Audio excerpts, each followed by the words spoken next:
નમસ્કાર વિદ્યાર્થી મિત્રો, નવા અભ્યાસક્રમ મુજબ અથર્વ સ્ટડીની અંદર આપનું હાર્દિક સ્વાગત છે.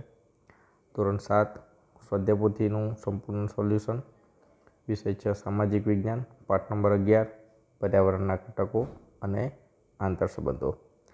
તો આપે હજી ચેનલને લાઇક કે સબસ્ક્રાઈબ ન કરી હોય તો જરૂર કરજો, જેથી તમને નવા વિડીયોને માહિતી મળી શકે. તો જોઈએ પાઠ નંબર 11. પ્રશ્ન નંબર 1, નીચેના સાચા વિકલ્પ શોધીને જવાબ લખો. નંબર 1, સૂર્યમંડળના કયા ગ્રહને કુદરતી પર્યાવરણની ભેટ મળી છે? ઓપ્શન નંબર ડી, પૃથ્વીને. 2, માનવ જીવનના અસ્તિત્વ, વિકાસ અને પ્રગતિનું પ્રેરક બળ કયું છે? ઓપ્શન નંબર એ, પર્યાવરણ. 3, પૃથ્વીના સૌથી ઉપરના ઘન પોપડા એટલે કે સ્તરને શું કહેવાય છે? બી, મૃદાવરણ. 4, પર્યાવરણ મુખ્ય કેટલા ઘટકોનું બનેલું છે? Option number C, 4. 5, પર્યાવરણનો કયો ઘટક સજીવ સૃષ્ટિને સૂર્યના પારજાંબલી કિરણોનું શોષણ કરી રક્ષણ કરે છે? ઓપ્શન નંબર ડી, વાતાવરણ. કોના માધ્યમથી આપણે અવાજ સાંભળી શકીએ છીએ? ઓપ્શન નંબર બી, વાતાવરણ. 7, પ્રાણી સૃષ્ટિ ખોરાક અને બીજી જરૂરિયાતો પર્યાવરણના કયા ઘટકમાંથી પ્રાપ્ત કરે છે? ઓપ્શન નંબર એ, જીવાવરણના. 8, પર્યાવરણના મુખ્ય કેટલા પ્રકાર છે? તો ઓપ્શન નંબર ડી, 2. 9, માનવ નિર્મિત પર્યાવરણને કયા પર્યાવરણ તરીકે ઓળખવામાં આવે છે? ઓપ્શન નંબર સી, સાંસ્કૃતિક. 10, જલાવરણ પૃથ્વીની સપાટીનો આશરે કેટલા ટકાનો ભાગ છે? તો ઓપ્શન નંબર એ, 51%. પેસિફિક મહાસાગરમાં કેટલા કિલોમીટરની ઊંડી ખીણો છે? તો 10 થી 11 કિલોમીટરની. 12મા નંબરમાં, પૃથ્વી પરના પાણીના કુલ જથ્થામાંથી કેટલા ટકા પાણી મહાસાગરોમાં રહેલું છે? તો ડી, ઓપ્શન નંબર ડી, 97.3%. આપણી ચેનલ અથર્વ સ્ટડીને લાઇક સબસ્ક્રાઈબ જરૂર કરે. ઓપ્શન નંબર 13, સમુદ્રના દિવસ દરમિયાન કેટલી વખત પડતી અને ઓટ આવે છે? તો 2 વખત. ઓપ્શન નંબર બી. 2 પડતી કે ઓટ વચ્ચેનો સમયગાળો આશરે કેટલો હોય છે? ઓપ્શન નંબર એ, 12 કલાક અને 25 મિનિટનો. 15, વાહન માટે કયું બળતણ પ્રદૂષણ મુક્ત છે? તો આપેલામાંથી ઓપ્શન નંબર બી, CNG. 16, કયા પ્રદૂષણને લીધે કાનમાં બહેરાશ આવે છે? ઓપ્શન નંબર ડી, ધ્વનિ પ્રદૂષણ. પ્રશ્ન 2, યોગ્ય વિધાન ખાલી જગ્યા પૂરો. નંબર 1, ખાલી જગ્યાથી જ પૃથ્વીવાસીઓનું જીવન તબકતું રહે છે? તો પર્યાવરણ. ઓપ્શન નંબર બીમાં, પર્યાવરણ એટલે પૃથ્વીની આસપાસ રચાયેલું કુદરતી ઘટકોનું આવરણ. 3, પૃથ્વીના ઉપરના ઘન પોપડાને મૃદાવરણ કહેવામાં આવે છે. 4, પૃથ્વી સપાટીનો પાણીથી ઘેરાયેલા નીચાણવાળો ભાગ એટલે કે જલાવરણ તરીકે ઓળખાય છે.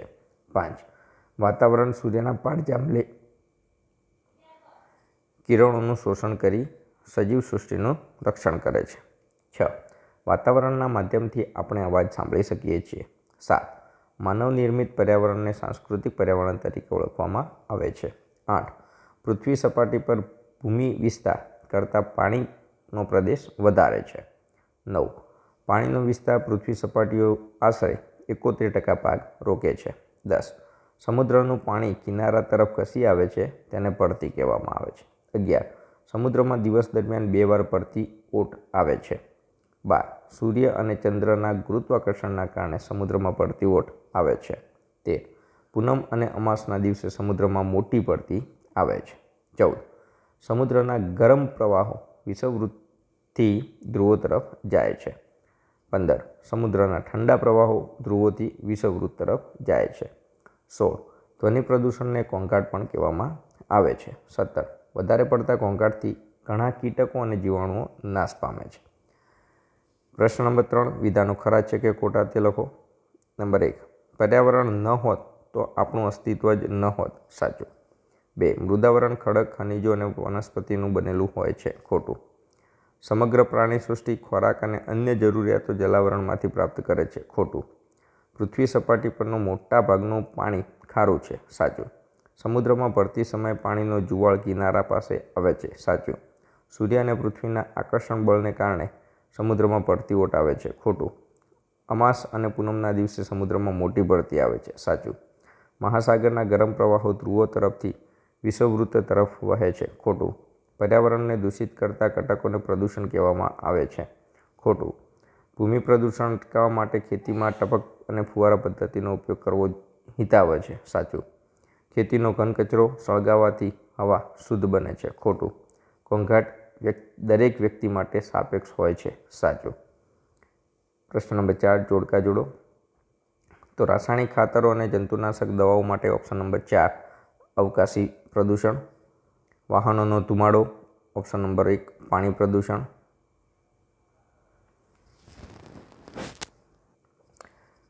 તો અહીંયા થોડા જવાબો ખોટા છે, તો ફરીથી આપણે સુધારી લઈએ. રાસાયણિક ખાતરો અને જંતુનાશક દવા, તો એમાં ઓપ્શન નંબર 5 એટલે કે ભૂમિનું પ્રદૂષણ. વાહનોનો ધુમાડો, તો વાહનોનો ધુમાડો એ હવાનું પ્રદૂષણ કરે છે. ગટરનું પાણી એ પાણીનું પ્રદૂષણ કરે છે. અને વાહનોનો કરકરાટ અવાજ એ ધ્વનિનું પ્રદૂષણ કરે છે.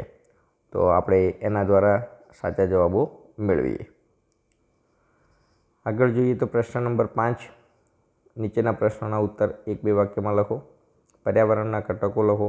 તો પર્યાવરણના મુખ્ય 4 ઘટકો: મૃદાવરણ, જલાવરણ, વાતાવરણ અને જીવાવરણ. મૃદાવરણ એટલે શું? પૃથ્વીની સપાટી પરના ઘન પોપડાને મૃદાવરણ કહેવામાં આવે છે. મૃદાવરણ શાનું બનેલું છે? મૃદાવરણ ખનિજો, ખડકો અને માટીનું બનેલું છે. મૃદાવરણ કઈ કઈ રીતે ઉપયોગી છે? મૃદાવરણ માનવીને રહેઠાણ અને જમીન, વનસ્પતિ અને ખેતી માટે જમીન, પશુઓ માટે ઘાસચારાના મેદાનો તેમજ ઉદ્યોગો માટે ખનિજોના સ્ત્રોત પૂરા પાડે છે. આ રીતે મૃદાવરણ ઉપયોગી છે. જલાવરણ એટલે શું? પૃથ્વીની સપાટી પરના પાણીના આવરણને જલાવરણ કહે છે. પૃથ્વીની સપાટીનો પાણીનો ઘેરાયેલો નીચાણવાળો ભાગ જલાવરણ તરીકે ઓળખાય છે. મીઠા પાણીના મુખ્ય સ્ત્રોત કયા કયા છે? તો હિમશિખરો, ભૂમિગત પાણી, મીઠા પાણીના સરોવરો, નદીઓ, ઝરણા વગેરે મીઠા પાણીના મુખ્ય સ્ત્રોત છે. વાતાવરણ એટલે શું? પૃથ્વીની ચારે બાજુએ આવેલા વાયુમય આવરણને વાતાવરણ કહેવામાં આવે છે. જીવાવરણ એટલે શું? મૃદાવરણ, વાતાવરણ અને જલાવરણના જે ભાગોમાં જીવસૃષ્ટિનું અસ્તિત્વ છે તેને જીવાવરણ કહેવામાં આવે છે. જીવાવરણમાં કોનો સમાવેશ થાય છે? તો જીવાવરણમાં માનવો, વનસ્પતિઓ, પ્રાણીઓ અને જીવજંતુઓનો સમાવેશ થાય છે. વાતાવરણનો ઓઝોન વાયુ શું કાર્ય કરે છે? વાતાવરણનો ઓઝોન વાયુ સૂર્યના અત્યંત જલદ પારજાંબલી એટલે કે અલ્ટ્રાવાયોલેટ કિરણોનું શોષણ કરી પૃથ્વી પરથી જીવસૃષ્ટિને આ કિરણોની હાનિકારક અસરથી બચાવે છે. પર્યાવરણના મુખ્ય પ્રકારો કયા કયા? પર્યાવરણના મુખ્ય 2 પ્રકારો: કુદરતી પર્યાવરણ અને માનવસર્જિત પર્યાવરણ. પૃથ્વી પર કયા મહાસાગરો આવેલા છે? પૃથ્વી પર 4 મહાસાગર: પેસિફિક, એટલાન્ટિક, હિન્દ અને આર્કટિક. ભરતી અને ઓટ કોને કહે છે? સમુદ્રના પાણી દિવસમાં 2 વખત ઊંચે ચડે છે અને નીચે ઉતરે છે. સમુદ્રના પાણી ઊંચે ચડે તેને ભરતી, નીચે ઉતરે તેને ઓટ કહેવામાં આવે છે. 2 ભરતી વચ્ચેનો સમયગાળો કેટલો છે? 2 ભરતી વચ્ચેનો સમયગાળો 12 કલાક અને 25 મિનિટ જેટલો હોય છે. મોટી અને નાની ભરતી ક્યારે આવે છે? અમાસ અને પૂનમના દિવસે મોટી ભરતી આવે છે. શુદ્ધ તથા વદના મધ્યના દિવસો એટલે કે સાતમ આઠમના દિવસોએ નાની ભરતી આવે છે. સમુદ્રી પ્રવાહો એટલે શું? મહાસાગરોના કેટલાક વિસ્તારોમાં પાણીના વિશાળ જથ્થા અમુક નિશ્ચિત દિશામાં નદીઓની જેમ વહેતા હોય તેને સમુદ્રી પ્રવાહ કહેવામાં આવે છે. સામાન્ય રીતે મહાસાગરમાં ગરમ પ્રવાહો ક્યાં ઉત્પન્ન થાય છે અને કઈ તરફ વહે છે? સામાન્ય રીતે મહાસાગરમાં ગરમ પ્રવાહો વિષુવવૃત્ત પાસે ઉત્પન્ન થાય છે અને ધ્રુવો તરફ વહે છે. સામાન્ય રીતે મહાસાગરમાં ઠંડા પ્રવાહો ક્યાં ઉત્પન્ન થાય છે અને કઈ દિશા તરફ વહે છે? સામાન્ય રીતે મહાસાગરમાં ઠંડા પ્રવાહો ધ્રુવો પર ઉત્પન્ન થાય છે અને મહાસાગરોની સપાટી નીચે વિષુવવૃત્ત તરફ વહે છે.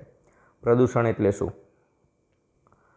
તો પ્રદૂષણ એટલે માનવીની વિવિધ પ્રવૃત્તિઓની આડપેદાશ રૂપે નિપજતા હાનિકારક દ્રવ્યોના પ્રવેશથી કુદરતી પર્યાવરણ પ્રદૂષિત થવાની ક્રિયા.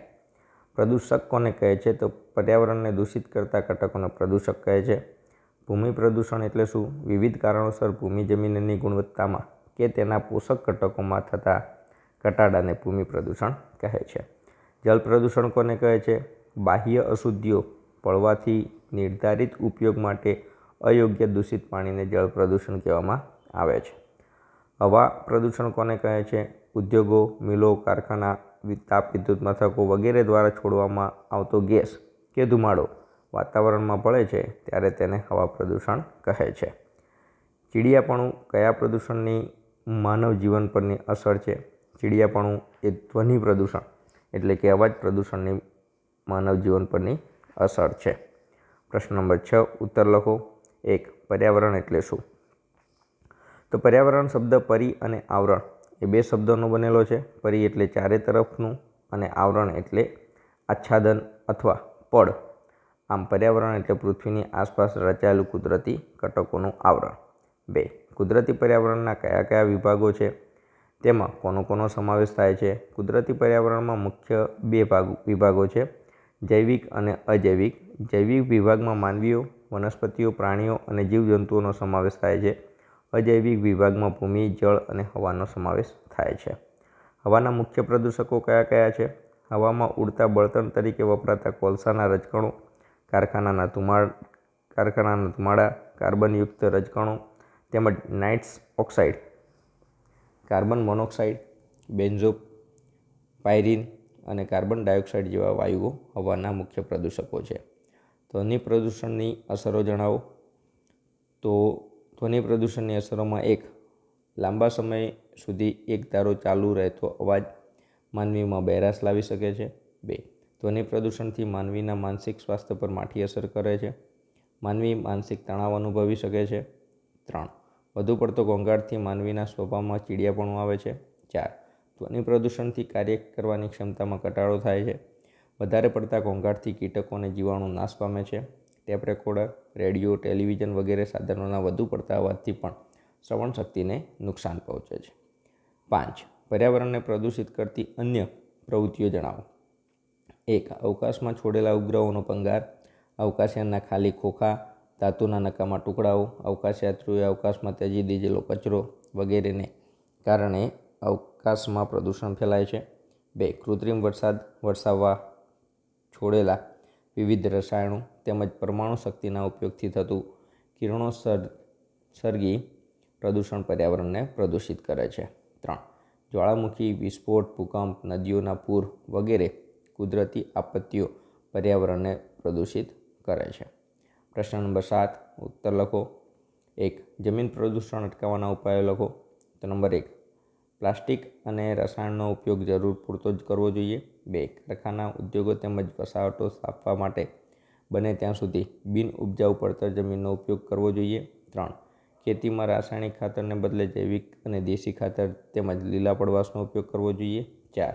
પાકને કીટકો અને જંતુઓથી બચાવવા માટે વપરાતી જંતુનાશક દવાઓ જરૂર પૂરતી જ વાપરવી જોઈએ. 5. ઘન કચરાનું વર્ગીકરણ કરી તેનો પુનઃ ઉપયોગ કરવો જોઈએ. 6. નકામા પ્લાસ્ટિક અને ઘન કચરાને જમીન પર ફેંકવાને બદલે તેનો બાળીને નાશ કરવો જોઈએ અથવા શક્ય હોય ત્યાં રિસાયકલ કરીને તેને ફરીથી ઉપયોગમાં લેવો જોઈએ. 7. ખેતીમાં ટપક અને ફુવારા પદ્ધતિનો ઉપયોગ કરવો જોઈએ. 2. જળ પ્રદૂષણ અટકાવવાના ઉપાયો. તો ઘર વપરાશની ગટરોના પાણીને તેમાં રહેલા પ્રદૂષકોને સુએજ શુદ્ધિકરણ પ્લાન્ટ દ્વારા દૂર કરીને નદી કે દરિયામાં છોડવું જોઈએ. ઉદ્યોગોમાં વપરાયેલ દૂષિત પાણીને શુદ્ધ કર્યા પછી જ તેનો નિકાલ કરવો જોઈએ. સરકારે ગંદા પાણીના નિકાલ પર કાયદા દ્વારા કડક નિયંત્રણો મૂકવા જોઈએ. પાણીને પ્રદૂષિત કરતા પદાર્થોના ઉત્પાદન અને વપરાશ પર અંકુશ મૂકવો જોઈએ.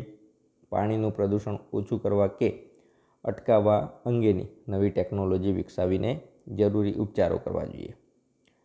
3. હવા પ્રદૂષણ અટકાવવા કયા પગલાં લેવા જોઈએ. તો હવાનું પ્રદૂષણ અટકાવવા માટે સરકારે કાયદા બનાવીને તેનો ચુસ્તપણે અમલ કરવો જોઈએ. ધુમાડો અને ઝેરી વાયુઓને ફિલ્ટર કરતા સાધનો વિકસાવવા જોઈએ. કોલસા અને પેટ્રોલ ડીઝલનો ઉપયોગ ખૂબ મર્યાદિત માત્રામાં કરવો જોઈએ.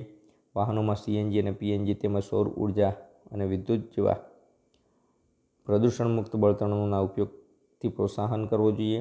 વાહનો માટે PUCનો કડક અમલ કરવો જોઈએ. લોકો મુસાફરી માટે જાહેર પરિવહન સેવાઓ વધુનો ઉપયોગ કરી એવી જાગૃતિ ફેલાવવી જોઈએ.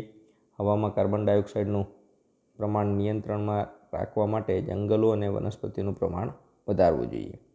4. ધ્વનિ પ્રદૂષણ અટકાવવા માટે તમારા પ્રયત્નો લખો.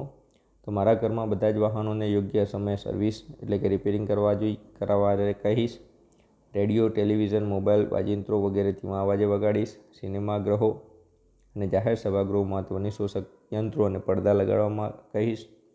સામાજિક પ્રસંગો, ઉત્સવો, ઉદ્ઘાટન પ્રસંગે કે લગ્ન પ્રસંગો વગેરેમાં બિનજરૂરી ઘોંઘાટ કરીશ નહીં. ઉજવણીના કાર્યક્રમોમાં અને સરઘસમાં ફટાકડા ફોડીશ નહીં. શાળા અને હોસ્પિટલ જેવા સ્થળો પાસે નો હોર્ન અને સાયલેન્ટ ઝોનનો કડક અમલ કરીશ. વિમાન મથકોની આસપાસ ઉદ્યોગોના તથા શહેરના મુખ્ય રસ્તાઓની બંને બાજુ વૃક્ષો ઉગાડીને વાહનોના અવાજનું નિયંત્રણ કરવા પ્રયત્ન કરીશ. કારણો આપો. નંબર 1, દરિયામાં પડતી ઓટ થાય છે. તો દરિયાના પાણી દિવસમાં 2 વખત ઊંચે ચડે છે અને નીચે ઉતરે છે. દરિયાના પાણી ઊંચે ચડે તેને પડતી કહેવામાં આવે છે અને નીચે ઉતરે તેને ઓટ કહેવામાં આવે છે. પડતી વખતે દરિયાના પાણીની સપાટી ઊંચી આવે છે, કિનારા તરફ ખસી આવે છે. ઓટ વખતે દરિયાના પાણીની સપાટી નીચે ઉતરીને કિનારાથી દૂર જાય છે. પડતી ઓટ સૂર્ય અને ચંદ્રના ગુરુત્વાકર્ષણ બળની અસરથી થાય છે. બધા જ સ્થળોએ અને બધા જ દિવસોએ એક સરખી પડતી ઓટ થતી નથી. પૂનમ અને અમાસના દિવસોએ સૌથી મોટી પડતી ઓટ આવે છે.